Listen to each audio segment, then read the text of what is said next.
ఇదండి మంగళగిరి శ్రీ లక్ష్మీ నరసింహస్వామి గుడి అనమాట. శ్రీ గండాలయ స్వామి 200, 300, 500, 750 మెట్లు ఎక్కితే తీరా అక్కడ గుడి లేదు, మంట వెలుగుతూ ఉందన్నమాట. అలాగంతే.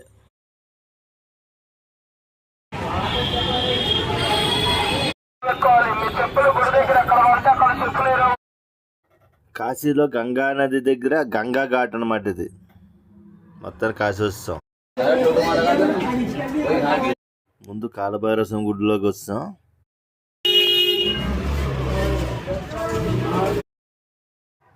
మణికర్ణిక ఘాట్ 24 గంటల సవాలు కాలుతానే ఉంటాయి. అలాగా బాదం పాలు. అందరికీ నమస్తే. నా పేరు సురేష్. మీరు చూస్తున్నారు బాధ్యత టక్కులో. సరైన బాగున్నారా? అందరూ బాగుండాలి. మొత్తానికి కాశీ వెళ్ళి, కాశీ నుంచి జార్ఖండ్ వెళ్ళి, జార్ఖండ్ నుంచి కోల్కతా వచ్చి, కోల్కతా నుంచి రాజమండ్రి ప్రయాణాలన్నీ చక్కగా జరిగిపోయాయండి. ఇప్పుడు వచ్చాను రాజమండ్రి. ట్రైన్లు ఏంటండి, ఈ ట్రైన్లు ఏంటి, వెళ్ళినప్పుడు కాశీ వెళ్ళినప్పుడు మధ్యాహ్నం 2 గంటలు రావాల్సిన ట్రైన్ తెల్లవారుజాము 4 గంటలకు వచ్చింది. 14 గంటలు లేటు. మళ్ళీ కాశీ వెళ్ళడానికి ఇంకొక 4 గంటలు, మొత్తం 18 గంటలు లేట్ అయింది. అంటే వారణాసిలో నైట్ 9 గంటలకు దిగాల్సిన ట్రైన్ తర్వాత రోజు మధ్యాహ్నం 3 గంటలు దిగాను. 18 గంటలు లేట్ అనమాట. 9 గంటలు దిగి నైట్ ఏదో రూమ్ లో తీసుకుని ఉదయాన్నే 5 గంటలు లేచి తయారై చక్కగా రోజు అంతా తిరుగుదాం అనుకున్నాను. మొత్తం ప్లాన్ అప్సెట్ అయిపోయింది అనమాట. మనకు ఒక రోజే టైం పెట్టుకున్నాం. ఇదండి రాజమండ్రి రైల్వే స్టేషన్ ఎంట్రన్స్ అనమాట. ఇది రాజరాజ నరేంద్రుడి వారి చిత్రపటం అనమాట. కొన్ని సంవత్సరాల పాటు పాలించారంట రాజమహేంద్రవరం. నేను రైల్వే స్టేషన్ జరిగిన చిత్రపటం ఉంటుంది అనమాట. అలా బయలుదేరానండి. 9:30కి జనభూమి అనమాట. 9:30కి వస్తుంది, 12 దిగిపోద్ది. ఇది మాత్రం టైంకి బాగానే వచ్చింది ఈ ట్రైన్ ఒకటే. అంటే 9:30కి బయలుదేరి 12 గంటలకి విజయవాడలో దిగాను అనమాట. విజయవాడలో దిగిన తర్వాత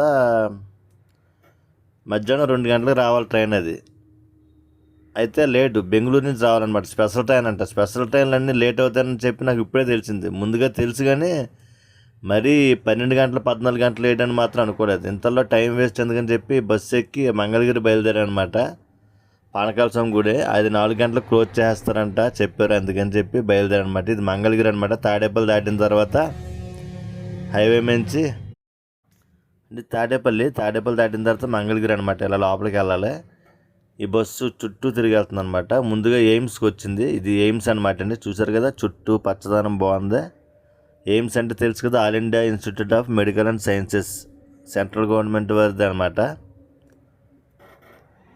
ఇది అంత హాస్పిటల్, పెద్ద హాస్పిటల్ అనమాట. తక్కువ ఖర్చుతో చేస్తారు ఇది. ఇందులోకి వచ్చి తర్వాత మంగళగిరి తీసుకెళ్ళింది. అంటే రాజధాని ఇక్కడికి వస్తుందని చెప్పి ముందుగా అప్పుడు చంద్రబాబు నాయుడు గారి హయాంలో కట్టేశారనమాట ఇది, సెంట్రల్ గవర్నమెంట్. తర్వాత అలా దిగానండి. మంగళగిరి గుడి దగ్గర దిగాను. రోడ్డు మీద దిగి అలా నడుచుకుంటూ వస్తే ఇదేనమాట గుడి. చాలా ఎత్తుగా ఉంది. గోపురం మాత్రం చాలా పెద్దగా ఉంది. చాలా హైట్ అనమాట. శ్రీ లక్ష్మీ నరసింహస్వామి గుడి కింద, కొండ మీదేమో పానకాల స్వామి గుడి అంటారనమాట. అది 4 గంటలకు క్లోజ్ చేస్తారంట. ఇంకో వచ్చాను. అందరూ చాలామంది కరెక్ట్గా టైంకి వచ్చారు. నేను 3:30 అవుతుందన్నమాట. కొండ మీదకి వచ్చానమాట. ఆటో మీద వచ్చి రిటర్న్ మరి 2 కొబ్బరికాయలు తీసుకున్నాం. హారతి అయితే ఇస్తారని ఇంకో మెట్లు దిగుతున్నారు కదా, పైన అమ్మవారి గుడి అనమాట. పైన అమ్మవారిని ముందుగా దర్శించుకుని వచ్చాం. అంటే ఇది 4 అయితే 4:30 కల్లా మూసేస్తారంట. ఇంకా ఉండదన్నమాట, సాయంత్రం ఉండదు ఇంకా. అందుకని ముందుగా ఇక్కడ పైకి వచ్చానమాట కొండ మీదకి. ఇది దర్శనం అయ్యి బయటకు వస్తున్న వాళ్ళండి. ఇది దర్శనం అయ్యి బయటకు వస్తున్న వాళ్ళు. మనది అయిపోయింది. ఇంకో అది వెళ్తున్నారు కదా, అదే అనమాట ఎంట్రన్స్ గుళ్ళోకి. లోపల వీడియో తీయకూడదు. శ్రీ గండాలయ్య స్వామివారి మెట్ల మార్గం అంటండి. ఇది పైకి కొండ మీదకి ఎక్కాలన్నమాట. 750 మెట్లు అంట. ఎవ్వరూ రాలేదు, అందరూ వెళ్ళిపోతున్నారు. నేను సరదాగా వచ్చాం కదా మొత్తానికి ఎక్కాలని చెప్పేసి అలా పైకి ఎక్కడం మొదలుపెట్టానండి. పైకి ఎక్కుదాం అని చెప్పి బయలుదేరాను కానీ కొంచెం భయంగా ఉందండి. ఎందుకంటే ఎవరో అన్నా వస్తారు అనుకున్నాం, ఎవరు రావట్లేదు. మొత్తం అందరూ వెళ్ళిపోయారనమాట. అంటే ఇది కొండ కదా, కొండ మీద మెట్లు వేసారు అంతే. కింద చూస్తే జనాలు ఉన్నారు కానీ పైకి మొత్తం అక్కడ కూడా రావట్లేదు. పైన ఎవరిని ఉంటారో లేదో కూడా తెలియదు. మొత్తానికి ధైర్యం చేసి అలా ఎక్కుతున్నానండి. ఇంకో ఇక్కడ మెట్లు నెంబర్లు రాసి ఉన్నాయి, 90, 100, కొంచెం టెన్షన్గా ఉంది. 200 అలా ఎక్కాను. చూసారు కదా కొండ. అంటే ఏం లేదు, పాములు ఏమైనా కీటకాలు ఏమన్నా వస్తాయని భయం. 500 600 అలా సుమారు 750 మెట్లు ఉన్నాయన్నమాట. చూసారు కదా, ఎవరూ లేరు, ఎవరూ రావట్లేదు, ఒక్కడిని ఎక్కాను. పైనుంచి వ్యూ మాత్రం చాలా బాగుంది, మంగళగిరి ఊరు మొత్తం. ఇంకా అలా తీరా పైకి వస్తే పైన గుడి ఏం లేదండి. పైన గుడి ఉంటుంది అనుకున్నాను. ఇంకో అది ఉంది కదా హోమం, అక్కడ అలా ఒక భోగి మంటలా కాలుతుందనమాట, హోమంలాగా. అందులో నూనె వేస్తున్నారు అనమాట, పైకి తెచ్చి దండం పెట్టుకుని నూనె వేస్తున్నారు అంతే. ఇంకా అలా ఉందండి. పైన చూసారు కదా, ఎవ్వరూ లేరు, ఏదో 2 ఉన్నారు. మరి వాళ్ళు ఏదో షార్ట్ ఫిల్మ్ తీసుకుంటున్నారు. మరి సర్లే మాల్లో ఉన్నాం కదా, ఇంకెందుకు అని చెప్పి అలా దింగో. ఇది మంగళగిరి వ్యూ అనమాట. ఇది ఇలా ఉందండి సిటీ. పైనుంచి భలే కనబడుతుంది, ఊరు మొత్తం కనబడుతుంది ఇక్కడ నుంచి. మరి ఎంతో కొండ ఎక్కి పానకాల స్వామి కొండ మీద ఉన్నారంటే దానికి మించి ఇంకా 750 మెట్లు పైకి ఎక్కాను. అంత హైట్లో ఉన్నాను అనమాట. మొత్తానికి అలా కిందకు వచ్చాను. కిందకు వచ్చి మళ్ళీ కింద లక్ష్మీ నరసింహస్వామి గుడి అనమాట. ఇది గుడి కూడా చాలా బాగుంది. ఇందాక ఫస్ట్ గోపురం చూశారు కదా, ఆ గోపురం బయట, ఇది గుడి లోపల అనమాట. ఇది అదే మొత్తానికి లక్ష్మీ నరసింహస్వామి గుడి చూసుకుని తర్వాత విజయవాడ బయలుదేరానమాట అమ్మవారి గుడికి.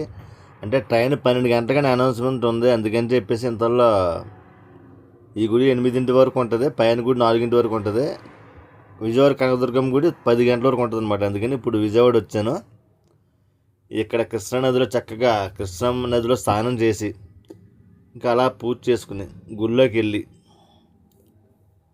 ఇంకా అలా గుళ్ళోకి బయలుదేరుతున్నాను అనమాట. ఫోన్ అది పెట్టారంటే అక్కడ ఫోన్ పెట్టేసి గుళ్ళోకి వెళ్ళి దర్శనం చేసుకుని వచ్చానండి. అయిపోయింది, అమ్మవారి దర్శనం బాగానే అయింది. అలా ట్రైన్ 12 అన్నారు, 12 తర్వాత 1 గంట అన్నారు, తర్వాత 2 అన్నారు. అమ్మవారి ప్రసాదం అనమాట, ఒక లడ్డు కొనుక్కుని తినేసాను. మరి అంటే మనం 6 రోజుల తర్వాత ఇంటికి వెళ్తే అప్పటి వరకు ఉండదు అనమాట. అందుకని ఒక లడ్డు కొనుక్కొని మనం ప్రసాదం తినేసాం. విజయవాడలో ఉన్నా కానీ విజయవాడ గుడికి మాత్రం రావన్నమాట, ఎప్పుడు ఎలాంటి టైంలో తప్ప. తర్వాత రోజు బయలుదేరండి ట్రైన్లో అనమాట. వెజిటేబుల్ ఫుడ్ ఆర్డర్ ఇచ్చాను, 130 రూపాయలు తీసుకున్నారు. ఒక పప్పు, ఒక కూర, ఓ 3-4 రోటీలు కవర్లో ఇచ్చారు. పర్లేదు, నాట్ బ్యాడ్. ఇది ఇంచుమించు సుమారు 36 గంటలు ఎంతో జర్నీ అండి. మొత్తం 32 గంటల జర్నీ రూల్, కానీ మొత్తానికి ఇంకో 4-5 గంటలు ఎక్స్ట్రా అయిపోయింది అనమాట. ఇది మామూలుగా 32 గంటలు, కానీ తెల్లవారు 4 గంటలకు వచ్చిందండి ట్రైన్. తర్వాత రోజు మధ్యాహ్నం 3 గంటలకు దిగిందనమాట. అంటే సుమారు 33 గంటలు ఎంతో పట్టింది జర్నీ, అంతా లేటే. చూసారు కదా, స్పెషల్ ట్రైన్లు అంటే స్పెషల్ ట్రైన్లు ఇలా ఉంటాయండి. స్పెషల్ ట్రైన్లు ఎక్కితే మాత్రం ఆలోచించుకోండి ఎవరన్నానే. నాకు ప్రతి ట్రైన్ కూడా అలాగే దొరికింది. అంటే తక్కువ టైంలో టికెట్లు దొరికింది. మరి 15 రోజుల ముందే బుక్ చేశాను, టికెట్ సీట్ దొరికింది, కన్ఫర్మ్ అయిపోయింది. మామూలుగా అయితే 3-4 నెలల వరకు కూడా ఖాళీ ఉండదు మామూలు ట్రైన్లు. ఈ స్పెషల్ ట్రైన్లు ఇలా ఉంటాయన్నమాట. దీన్ని నమ్ముకుని నిజంగా రూమ్లు, లాడ్జ్లు అన్నీ బుక్ చేసుకున్నారనుకో, మొత్తం అన్నీ గోవిందా. ఇంకో ట్రైన్ కోసం చూసుకుంటే అది గోవిందా. ఇదండి, కాశీ దిగిపోయాను. ఇక్కడ నుంచి డీడీయూ అనమాట, డీడీయూ రైల్వే స్టేషన్ అంటారు, అక్కడ దిగాను అనమాట. అక్కడ నుంచి ఇంచుమించు 18 కిలోమీటర్లు వారణాసి. ఇంకా అక్కడ దిగి 2 ఆటోలు మారి మొత్తానికి ఎలా అయితేనే వారణాసి గుడి దగ్గరికి వచ్చేసాం అనమాట. దగ్గరలోకి వచ్చాం. ఇది చిన్నగా ఉంటాయి అనమాట రోడ్లు. నేను వారణాసిలో మామూలుగా ముందు రోజు నైట్ 9ంటికి దిగితే నైట్ అంతా రెస్ట్ తీసుకుని తెల్లవారు 4ంటికి బయలుదేరి అన్నీ తిరుగుదాం అనుకుంటే మధ్యాహ్నం 3ంటికి వచ్చింది. ఇప్పుడు ఉన్న 5-6 గంటల సమయంలో మొత్తం తిరగాలి. ఇప్పుడే సమయం చూసారుగా, చీకటి పడిపోతుంది, 5-5:30 అయిపోతుంది అనమాట. లైట్లు వేసేసారు. ఇంక ఇప్పుడు మనం చాలా స్పీడ్గా చేసుకోవాలి ఇంక ఇక్కడ నుంచి. అందుకనే వీడియోలు కూడా పూర్తిగా ఏదో స్పీడ్గా తీసాను. ఉదయం నుంచి స్టార్ట్ చేస్తే చక్కగా కాశీ అంతా బాగా చూపిద్దాం అనుకున్నానండి. మరి ఏం చేద్దాం, ఇంకా అలా బయలుదేరాం. చూసారు కదా, అన్ని ఇరుకిరుగ్గా ఉంటాయి అన్నమాట రోడ్లు కాశీలోని. నిజంగా కాశీలో ఇలాంటి ఇరుకిరుకు రోడ్లు నడితే భలే ఉంటుందండి. ఈ చలికాలం కూలింగు, చలి కానీ ఇలా నడుస్తూ ఉంటే భలే ఉంటుందన్నమాట. చాలా బాగుంటాయి రోడ్లన్నీ, చిన్ని రోడ్లు అనమాట మొత్తం కాశీ అంతా. అసలు ఎటు వెళ్ళాం ఎటు వస్తామో కూడా తెలీదు. ఎంత టైం అయినా సరే పద్ధతిగా గంగా స్నానం చేసి ముందు కాలభైరవుని దర్శనం చేసుకుని తర్వాత కాశీ విశ్వనాథ్ని దర్శించుకోవాలని చెప్పేసి ముందుగా ఘాట్లో స్నానం చేయడానికి బయలుదేరనమాట. గంగా ఘాట్ ఏంటంటే అలా రూట్ మ్యాప్ చూసుకుని అందరిని అడిగి వెళ్ళాను. గంగా నదిలో చక్కగా స్నానం చేశాను. గంగా ఘాట్లోనే స్నానం చేసి ఇక్కడ ఆంజనేయ స్వామి గుడి ఉంటే ఇక్కడ పూజ చేసుకున్నాను అనమాట. పూజ చేసుకుని తర్వాత అలా బయలుదేరాను. ఇదంతా ఘాట్ అనమాట, గంగా ఘాట్ అంటారు. పక్కనే మణికర్ణిక ఘాట్ కూడా కొంచెం పక్కనే. మొత్తం 54 ఘాట్లు ఎన్నో ఉంటాయంటారు. మరి ఇదండి గంగా నది అనమాట. అది పాతది, అది గుడికి కూడా చరిత్ర ఉంది. ఇవన్నీ ముందుగా స్నానం చేసి చక్కగా పూజ చేసుకుని ఇంకో డ్రెస్ వేసుకుని చక్కగా వచ్చాం. ఇంకో కాలభైరవ స్వామి గుడి అనమాట. మాలేద వచ్చే శ్రీ కాలభైరవ నాథ్. ఇక్కడ లోపలికి వెళ్తే ఒక కర్రతో ఒకటి కొడతారనమాట. డీప్ మీద 3 సార్లు కొట్టి కళా పంతులు గారు కాశీతాళ్ళే కట్టి దర్శనం చేసుకుని చక్కగా అప్పుడు తర్వాత ఇప్పుడు గంగా నదిలో స్నానం చేసి విశ్వనాథుని దర్శించుకుని మొత్తం అన్నీ అయిపోయానండి. అంటే ఒక లాకర్లో పెట్టేసి మొత్తం గుడి అంతా తిరిగేసి వచ్చాను అనమాట. ఇది లాస్ట్. ఇది మళ్ళీ మణికర్ణిక ఘాట్కి వచ్చాను. మరి దర్శనం అంతా అయిపోయింది. ఘాట్లో శవాలు కాలుతాయంట, 24 గంటలు కాలుతూనే ఉంటాయంట. మహాశ్మశానం అంటారనమాట కాశీని. కాశీ అంటే మహాశ్మశానం అనమాట. ఇది మణికర్ణిక ఘాట్ అనమాట. ఇదన్నీ చూస్తున్నారు కదా మీరు, కర్రలో ఇవన్నీ అలా శవాలు వస్తూ ఉంటాయి కదా, దానికి కాలడానికి కట్టెలు అనమాట. ఇంకో అలాగా పడవలో తెచ్చి స్టాక్ పెట్టారు. అంటే ఇరుకిరుకు రోడ్లో వస్తాయి, ఇరుకిరుకు రోడ్లో వస్తాయి కానీ బళ్ళు మీద కూడా తెస్తున్నారు, రిక్షాల మీద. ఇలా నావలో ఉంటాయి అన్నమాట స్టాకు. ఇంకా అలా 24 గంటలు శవాలు కాలుతూనే ఉంటాయంటండి ఇక్కడ. నేను ఉండేది గట్టిగా ఒక అరగంట ఉండి ఉంటాను. అరగంటలో 4-5 శవాలు వచ్చినాయి. ఇదిగా అది అలా కాలుతానంటే మణికర్ణిక ఘాట్ మొత్తం అందరూ కూడా వచ్చినారు అనమాట. చూసారా అలా కాలుతున్నా, 3 శవాలు కాలుతున్నా, ఇంకో 3 శవాలు వెయిటింగ్లో ఉన్నాయి. కాశీలో మరణిస్తే అదొక ఇంక చుట్టుపక్కల ఎక్కడ మరణించినా కానీ కాశీలో తీసుకొచ్చేస్తారనమాట. అదొక అదృష్టం అంతే. అలా కాలుతూ ఉంటున్నాయండి.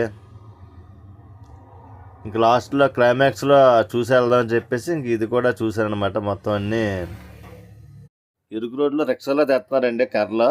ఒక బండి ఎదురుగా వచ్చింది, ఆగిపోయింది.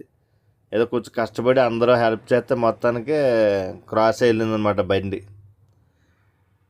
ఇక్కడ ఉన్న అరగంట సేపులో ఒక 5-6 శవాలు వెళ్ళినాయండి. ఇంకో శవాలు తీసుకెళ్తున్నారు కదా బాడీలు. రామ రామ సత్య సత్య రామ రామ సత్య సత్య అంటున్నారనమాట. మన సైడ్ అయితే గోవిందా గోవిందా గోవిందా గోవిందా అంటూ తీసుకెళ్తాం. అక్కడేమో హిందీ వాళ్ళు రామ రామ సత్య సత్య దూకుడు సినిమా అంటాడు కదా ప్రకాష్ రాజు, అలా తీసుకెళ్తున్నారనమాట. ఇది 4వ నెంబర్ గేట్ అనమాట అండి. కొత్తగా ఇంకా కడుతున్నారు. అదే కట్టేశారు పెద్దగానే. అంతకుముందు ఇంత పెద్దగా ఉండేది కాదు. ఇప్పుడు కట్టి డైరెక్ట్గా నడుచుకుంటూ వెళ్తే ఘాట్ దగ్గరికి వెళ్ళిపోయి సిస్టమ్ పెట్టారనమాట. 4వ నెంబర్ గేట్ పక్క నుంచే వెళ్ళాను ఇప్పుడు మణికర్ణిక ఘాటు అన్నీ చూసి వచ్చానమాట. ఇంకా ఇందులో బిల్డింగ్ 300 రూపాయల టికెట్ అయితే ఇస్తారనమాట. అక్కడ ఈ పక్కన ఆఫీస్ కట్టారు పెద్దదే, లాకర్లు కూడా ఉన్నాయి. టికెట్ తీసుకుంటే లాకర్లు ఇస్తారంట. ఇంక ఇక్కడ బాదం పాలు బాగుంటాయి. మరి చక్కగా వాడు తాగేసాం. మరి చలిగా ఉంది. తాగేసి ఇంకా వారణాసికి బాగా చెప్పేసి రైల్వే స్టేషన్ బయలుదేరిపోదాం. తెల్లవారుజాము 4 గంటలకు ఉందన్నమాట ట్రైను. అంటే ఇక్కడ నుంచి వారణాసి నుంచి DDU రైల్వే స్టేషన్కి వెళ్ళాలన్నమాట. ఇప్పుడు మనం ఇది వారణాసి రైల్వే స్టేషను. నైట్ 11-12 గంటలకు వచ్చానమాట. తెల్లవారుజాము 3 గంటలకు ట్రైన్ ఉంది. ఇక్కడ నుంచి జస్ట్ 18 కిలోమీటర్లు వేరే మనం ఎక్కాల్సిన ట్రైన్కి వెళ్ళాలన్నమాట. ఇప్పుడు DDU అని. అంటే అక్కడి నుంచి అక్కడికి వచ్చానమాట. అరగంటలో వచ్చేసాం. 4-5కి 6కి ట్రైన్ ఉందన్నమాట జార్ఖండ్కి. దీన్ దయాల్ ఉపాధ్యాయ జంక్షన్ అంటారు ఇక్కడ. ఇది దీన్ దయాల్ ఉపాధ్యాయ జంక్షన్. ఇక్కడ నుంచి వారణాసి 18 కిలోమీటర్లు అనమాట. అంటే కొన్ని ట్రైన్లు వారణాసి వరకు వస్తే చాలా వరకు ట్రైన్లు ఇక్కడ ఆగిపోతాయి అనమాట. మొన్న కూడా ఇక్కడ దిగి ఇక్కడి నుంచి వచ్చాను వెళ్ళినప్పుడు. ఇప్పుడు కూడా ఇక్కడి నుంచి ఎక్కాలి. బయలుదేరిపోదామండి. జార్ఖండ్ వెళ్తున్నాం అనమాట. ఇప్పుడు జార్ఖండ్లో వైద్యనాథ్ జ్యోతిర్లింగంకి వెళ్తున్నాం. నెక్స్ట్ వీడియోలో చూద్దాం. మీరు వీడియోలో ఎంత ఎక్కువైపోతుంది. Next video Jharkhand plus Calcutta plus Rajahmundry చూద్దాం. అందుకని ఈ వీడియో అందరితో ముగించేస్తాను. మరి కొత్తగా చూస్తే సబ్స్క్రైబ్ చేసుకుని సపోర్ట్ చేయండి. వీడియో లేట్ అయింది, నెక్స్ట్ నుంచి కంటిన్యూగా వస్తే. నెక్స్ట్ వీడియో మాత్రం జార్ఖండ్ కోల్కత్తా. ఉంటాను మరి, బాయ్ బాయ్.